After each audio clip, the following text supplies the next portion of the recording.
So we've been joined by Frank Doorhof, who's going to talk a little bit to us about colour management and colour and workflow and why it's important to photographers.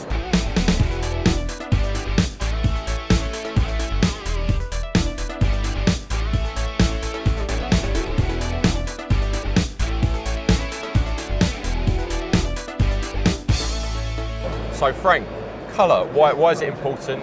How do you get a good workflow to manage those colours when you're taking your pictures? Well, there's one thing that you have to realize. When you go outside in the world, right, Yep. we experience the world with our eyes. And our eyes see color, like red, green and blue. That's actually what our eyes see. Now, when you capture that world, you have two options. One, you want that world to be as realistic as possible. Or two, you want to create that world in your own creativity. So you want to make it surreal or you want to make it a little bit different.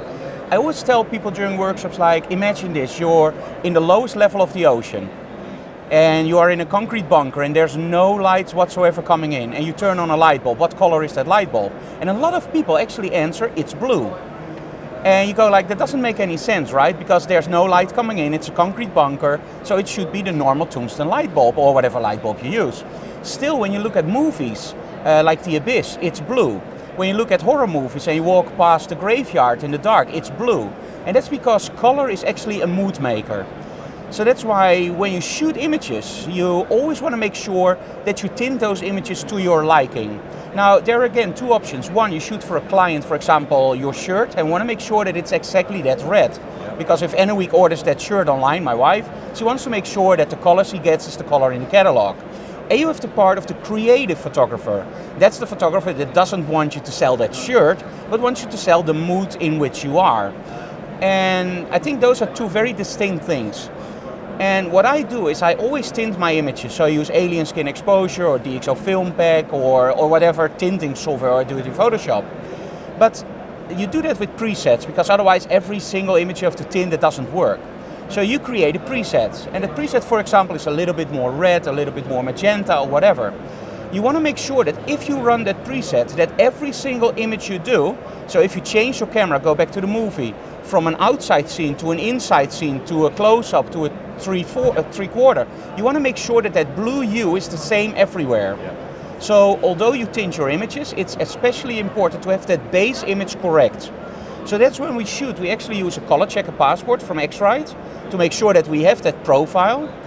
And in Photoshop Lightroom, you can create a profile for that.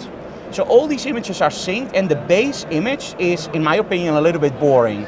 So for catalog work, it's perfect, but for me, it's like, nah, I miss a little bit of mood in that image. Maybe I'm in my blue mood, or I'm in my red mood, or whatever. So then I'm gonna run my presets. But because I have that base image 100% correct with a light meter and a color checker, I know now that every time when I run that preset, it will yield exactly the same results. Now, the other question is, how do you know those results? Now, I'm an ISF trained calibrator, so that means that that's the Imaging Science Foundation. So I am able to calibrate, for example, big screen TVs, projectors, and OLEDs or whatever. And one of the things that they learn you, there's one rule. It's the D6500, so that's your white balance, and you have your color space Rec 709. So for photography, that's actually Adobe RGB, sRGB, and it's still that same color temperature, D6500. So you have to make sure that your monitor is a reference, so that what you photograph, that you actually see that. And that's why we use, in our studio, we use BenQ monitors, because they are hardware calibratable, so we don't lose any, and I don't want to go into too technical parts, but the gradients are a little bit better on hardware calibration. So we calibrate those monitors to the standard. And a lot of people don't realize that there is a standard. So it's calibrated to that standard. So now I know that what I shoot and I see on my monitor is exactly what I want to have. Now, the most asked question, and this is where everything actually stops and gets into a traffic jam, is, hey, my customer doesn't look at a calibrated monitor, so why should I calibrate? And now comes the big part. That customer is used to watching all those movies and all those images on that uncalibrated display. So he or she knows exactly how something looks. What is the mood that she likes? If you don't calibrate and you, for example, have 20% less blue in your screen and she or he has 20% too much, your images will look funky and your images will look like, hey, that's off. So even if your client or the consumer doesn't have a calibrated display, it's important that you actually conform to the rules and have that calibration, so your images look fine. That's really interesting, because I've never thought about it like that, because you always think, oh, they're not going to be seeing what I'm seeing. Yeah. But of course, they're used to seeing everything calibrated. Everything that's going out has been calibrated. So if your work isn't, then of course that difference is going to be noticeable on their screen, despite that lack of calibration on their display. I once had an argument with somebody. He said, well, what about if somebody, always have to win, right? What about if somebody is colorblind? And I said, it's very simple. If somebody is colorblind, they're used to that color being that hue. So if you change that, even somebody who is colorblind will go like, hey, that's off. So make sure, and now I point towards you viewers, make sure that if you are serious about your photography, make sure that your base product is right, then do all your, I don't care, Instagram the heck out of those shots, make your own look, but make sure you can repeat that stuff over and over. I'm more for the subtle tints. I always tell people I'm a 99% digital photographer by trade, but in my heart I'm a 100% analog photographer. I just love those analog looks. And that's when I started tinting, because digital just looked too sterile, too nice. Okay, so we've talked color checker passport. Without any doubt, that's the main thing. Then we got your BenQ monitors because of yes, the hardware calibration, the color gamut and the calibration from it. So what about profiling? You know, what can somebody do at home to profile their monitor and perhaps even their printer to make sure it's actually pretty simple. You start out with your color checker passport and a light meter to make sure exposure is right, color is right.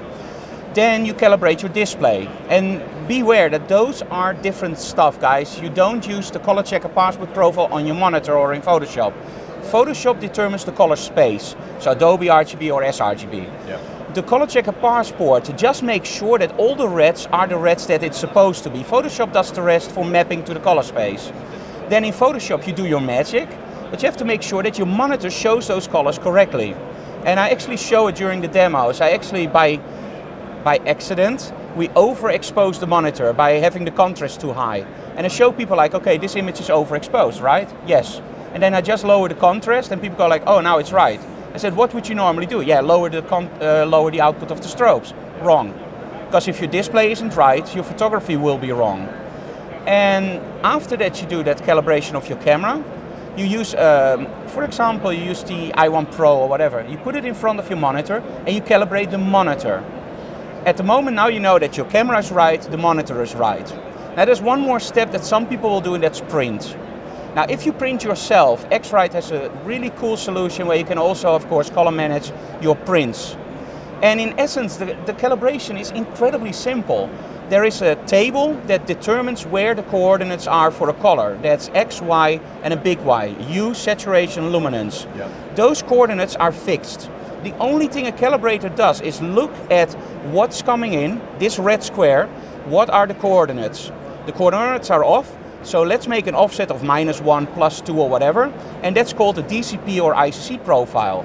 And you do that for every single device, so camera, monitor, and of course if you print, for your printer. Now most people nowadays will actually just publish for web, so digital. But if you still print, get the profile from your printers and always make sure that you make a test print, get it back, and then just look at it. Now there's one vital part, and that's lighting. You have to realize that monitors emit light, but a print absorbs light. So when you're in the same room and you hold your print next to your monitor, it will look totally off. And that's actually, I don't know the brand, but there's a brand that delivers little stickers with 2 squares. If the squares are not equal, you know that your print is on the wrong lighting. So we sometimes put it on the back for certain clients. So if the client complains like, hey, the print is too muddy or too dark, I always say, okay, turn the print over. Do you see 2 squares? Yes. Okay, now walk outside with the print. How does it look? Oh man, this is an amazing print. I said, can you turn it over? Do you see 2 squares? No, only 1. I said, okay, now work on your lighting that in your situation you see only 1 square. Often they call back like a week later, okay, we changed the lighting, now the print is perfect. So people have to realize that print and screen is different. Also, of course, the gamut of your monitor is that, the gamut of your print is that. And that's why it's important to calibrate, because there's always this shift between color spaces. A print can only hold this, the monitor can do that, the camera can do that. If you don't calibrate, it will shift, it will turn, it will get really ugly on print. I hope that was not too technical. No, that's just what we want to hear. So basically what you're saying is, regardless of what device, whether you're printing or what screen or monitor you're using, the calibration software is taking that read and it's knowing to meet the standard, we've got to shift the tone. As close as possible. Yeah, so we're going -1 here, and then when we're printing out, it's kind of, you know... +2. Exactly. It makes sure that from start to finish, and it's not perfect, from start to finish, it's as close as possible. As close as your paper or printer can be, or your monitor. That's fantastic. Frank, really appreciate your time. Thank you so very much. To us about that. Oh, and by the way, I don't know if I can say this, we have a YouTube channel also. Go for it, under my name, Frank Doorhof. And we do a lot of instructional videos there and live streams that are totally free for you guys. So make sure you subscribe to our channel at Frank Doorhof on YouTube. We'll put a link below. Go check out Frank's channel. Frank, awesome. Thanks a lot. Cheers for that. Thank you. No worries.